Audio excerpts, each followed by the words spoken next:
Hello, everybody. I'm so happy today to have our own faculty member, Miss Shanasia Davis, with us on our Black Artist Conversations during Black History Month. And so I just want to get right into it. Can you tell me who are your heroes?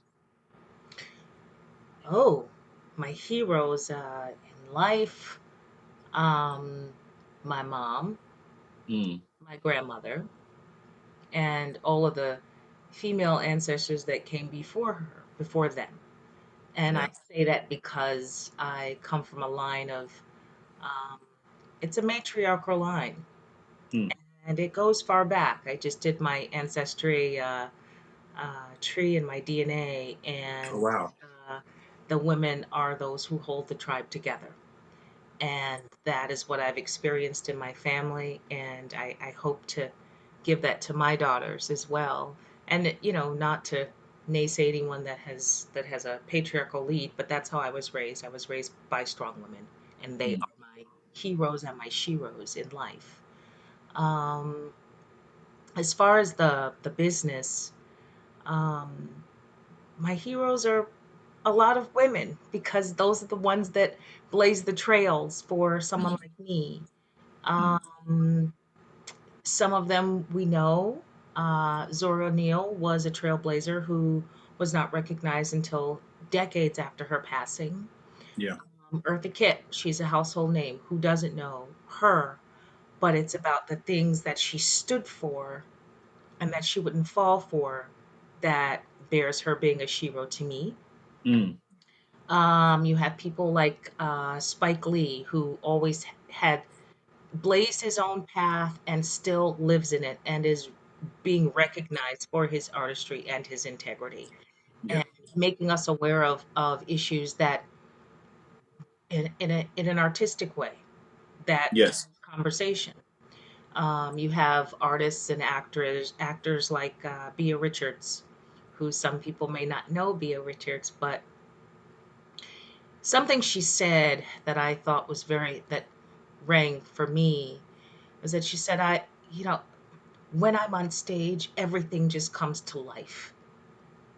When she's off stage, it was like, okay, now what? But being on stage is it's a whole world that if you are a performer, whether you're an actor, whether you're a musician, whether you're a dancer, you know what that feels like. There is a Yeah. freedom in performing. Mm, And it showed. And she's one of the great ones that I don't feel got her just due because of the time in which she was coming up. yeah. Cicely Tyson, rest in peace, is another Yeah. one of our goddesses that we lost recently. Um, and they stood in their truth. They didn't alter who they were internally or externally for whatever it is that Mm, we seek in this business. And I think that's important. I think it's important for the young people to know that, and that's one of the things that I tell my students: your success is what you make it. mm. Don't let anyone dictate to you what your success is supposed to be. Yeah. There's so many. I have a list. There's Gordon Parks. There's Hattie McDaniel. There's Toni Morrison. There's Alice Walker. There's who am I missing? Shirley Bassey is Mm, someone else who is one of my favorites. Diane Carroll. I could go on yeah. and on and on. So those Yeah. are my heroes and my sheroes. Just a few. Well, I wanted you to actually say everyone you said because as you pointed to, so often history has shown us uh, has given us a certain perspective to see that person's contribution from where we stand today. And I think that it has to be acknowledged because folks don't know the name Zora Neale Hurston, Mhm. that people don't know. And one of the things that I have, since being here at Roosevelt as well, is Mhm. trying to figure out how to continue to proliferate that information, because they are the mothers and fathers of Mhm. many of these genres that we attempt to teach and do every single day Absolutely. at CCPA. So Absolutely. thank you. I think some of them, especially in the age of the Hattie McDaniels and Bea Richards, there were certain types of roles that you could play. Even Cicely Tyson, if you Mm, think about it, she was 40 years old, even though she was strikingly beautiful and regal. She never got the lead role mm, unless she was playing a woman who, what Miss Jane Pittman and Sounder, it was the kind of role yeah, that our women were given yeah, that limited the limited the progress, limited the vision, limited the what other people saw of us, right? yes, Uh, absolutely. and then you went to the other extreme in the 70s where Cicely Tyson was like, I'm not doing those kind of movies. Integrity. You know what I mean? Not that Yeah, those movies are bad. They are a rich part of our history, but that wasn't in her. That wasn't something that wasn't a part of her success. yes, Because she stood by that, she stands regal today. yes, absolutely. I'm so glad that you brought up integrity. I know that one of the questions that I wanted to ask you, which actually kind of just dovetails with what we were just talking about, was as a Black woman in the arts and entertainment industry, what are two of the most important lessons you have learned and can share with our students? Hmm. Well, um, one of them is not to let anyone else dictate your success and what that means to you. I think Mm, when we do that, um, we don't do it for ourselves, and we short sight our real power. mm, Um, there's something else that I think I may have mentioned. I say a lot of things to my students, but um, is to know what you stand for, know who you are. You have to know who you are in this business, because mm, if you don't, there are at least 20 people just in one room willing to tell you who that is. mm, And once you open the door for other people to tell you who you are, you've lost. Period. Um, that connects to what does what are you in this business for? Is it to create art? Is it to make a living creating art? Is it to be successful? Is it to be famous? All of those have different journeys to, mm, different artistic journeys. So ask yourself, what are you in this business for?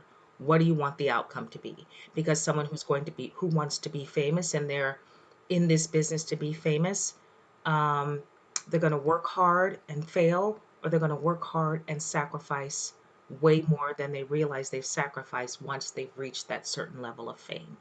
yeah. What does success mean to you? I'm successful. I'm not famous, but I have a body of work that creates a longevity. And Mm, that to me is success for me. It's always about integrity. It's always about trusting yourselves. It's always about confidence. yeah. That I hope I teach that, to be trustful of yourself, of your talent, of the script, the director, the playwright, and your fellow artists in that room, and be Yeah. confident in whatever choice that you make. Yes. Because when you dive in, you're going to come to the top. You won't fail as long as you make a choice. Failure is not making a choice, right? Hmm. And I think that's important for them to know. And it's okay to be a human. Actually, that's all you can be, is a human. Mm, So bring that into your work. My someone once told me that when in doubt, always go for the humanity. I've never mm, forgotten that because mm, it carries me through everything. absolutely. Well, thank you for sharing that. I think so much of these conversations are meant to relate to everybody. And even though we're focused in these conversations on our Black and Brown students, obviously, this is Black History Month. Um, Hmm. there the humanity in all of it, is something that touches every single person, particularly in the arts. And I know that you talked about playwrights, and one of my questions for you was, who are your favorite playwrights? What are your favorite films, or and also shows? What are some of your top ones? Oh my goodness. I'm gonna go from go back. Um, oh my gosh. Some of my favorite playwrights that have been and are, of course, there's Lorraine Hansberry, there's August Wilson, some that I think that are capturing what's happening today. Uh, Jackie Seebliss Drury, um, Mm, she wrote Fairview. I don't know if you know about that play, but it mm, um, makes everyone stop and look, and it flips the audience in a clever way. It's just yeah, it just rings. The play Appropriate, mm, that's another one that calls people that don't look like us. It calls attention to the fact of, who are you? mm. Who do you think you are? Even if you're a liberal, who do you think you are? What do you think that means? Because now this is in your face and you have to face this fact. Yeah. That's both Fairview and Appropriate. And Nambi E. Kelly, who is a wonderful playwright as well and a wonderful actress. She she takes these plays, these novels, and she adapts them into these brilliant stage works that Mm, which Native Son, um, yeah. as she, so she's been around for a while and she writes some wonderful plays. And of course, there is Lynn Nottage, who everyone knows Lynn Nottage. Her plays are, they're here, they're lyrical, they are just human in every sense of the word in her Mm, plays. So those are some of my favorites. There's always abs- a new favorite depending on what they wrote. So absolutely. Well, I am so excited that we were able to have a conversation today and that you were able to participate and to share with our students everything that you've shared. I mean, I'm excited to serve alongside you as a fellow faculty member. And as a fellow Black faculty member, I appreciate being able to have time and to share space, and also to be able to kind of continue to uplift the narratives and words of our people in this space at this time. thank And you. so, thank you. Thank you. Can I just what does Black history mean to me? Black history is American history, right? Mm, And I think we're all aware of this, but I think um, we need to be, um, if it needs to be reinforced, then it needs to be reinforced. And I think Black history needs to be integrated in our schools so that it can become known from this time forward as a part of American history.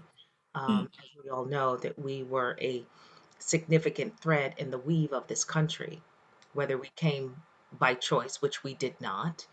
Um, that doesn't make us any less American. It doesn't make our history any less vital to what this country is and the identity of this country. And for me, Black history is a part of American history. It's not separate, it is mm. equal in every sense. Um, Yes, that's that's all I wanted to say. absolutely. Not a problem. Well, thank you so much again. And I'm just excited to share this with everyone here at CCPA. So thank you for your time. And if you have anything else imparting to say, um, I don't. I appreciate it. I humbly opportunity to do this because I usually don't have much to say, but I am humbled by this opportunity and I appreciate it. I appreciate you, Adrian, and everything that you're doing for this organization. I really do. Thank you. Thank you so much. I appreciate that. Okay. All right, everybody. Thanks so much for tuning in. And till next time.